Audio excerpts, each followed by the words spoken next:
வணக்கம் நண்பர்களே. சற்று முன் கிடைக்கப்பெற்ற ஒரு மிக மிக முக்கியமான செய்தி ஒன்று வெளியாகியுள்ளது. வீடியோவை தொடர்ந்து முழுமையாக பாருங்கள். புதிய பார்வையாளர்கள் நமது சேனலுக்கு மறக்காமல் சப்ஸ்கிரைப் மட்டும் பண்ணிடுங்க.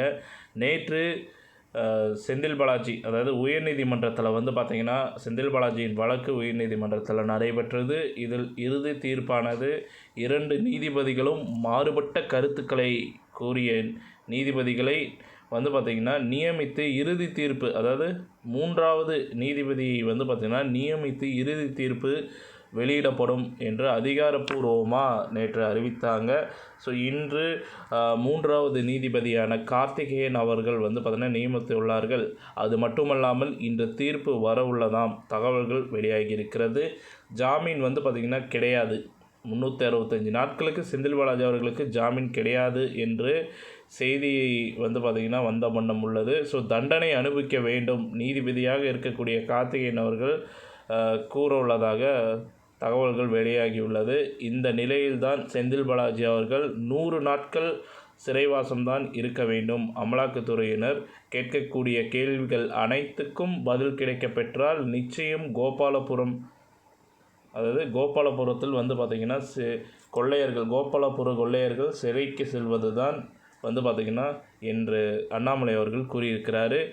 இந்த நிலையில்தான் தற்பொழுது நேற்று வழங்கிய தீர்ப்பானது மாறுபட்ட கருத்து உண்டானதால் தற்பொழுது 3வது நீதிபதியான கார்த்திகேயன் அவர்கள் செந்தில் பாலாஜி அவர்களுக்கு 365 நாட்கள் செந்தில் பாலாஜி அவர்களுக்கு ஜாமீன் கிடையாது என்று தீர்ப்பு வரவுள்ளதாக தகவல்கள் வெளியாகியுள்ளது. அது மட்டுமல்லாமல் அமலாக்கத்துறை அதிகாரிகள் செந்தில் பாலாஜிக்கு எதிரான காவேரி மருத்துவமனையில் அனுமதிக்கப்பட்டது எதிர்த்து உச்சநீதிமன்றத்தில் ஒரு வழக்கையும் தொடர்ந்துள்ளாங்க. அதற்கு தீர்ப்பு நாளை மறுநாள் வரவுள்ளது.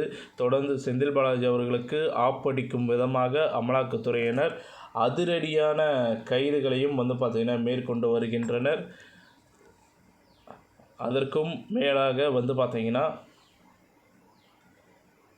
தற்பொழுது தீர்ப்பு நாளை மறுநாள் வர இருக்கிறன்ற மாதிரி சொல்லிகிட்டு இருக்காங்க. செந்தில் பாலாஜி அமலாக்கத்துறையிடம் வசமாக சிக்கியுள்ளார். ஒரு பழமொழி உண்டு, கேள்விப்பட்டிருப்பீங்க. அது என்னென்னா, பல நாள் திருடன் ஒரு நாள் அகப்படுவான் என்பது போல தான் அதிமுகவில் செய்த ஊழலுக்கு திமுகவில் தற்பொழுது தகுந்த பாடத்தை அமலாக்கத்துறை அதிகாரிகள் செந்தில் பாலாஜி மட்டும் இல்லாமல் ஒட்டுமொத்த கூடாரத்தையே அளிக்கும் அளவிற்கு அமலாக்கத்துறையினர் எடுக்கக்கூடிய நடவடிக்கைகள் மிக பெரியதாக.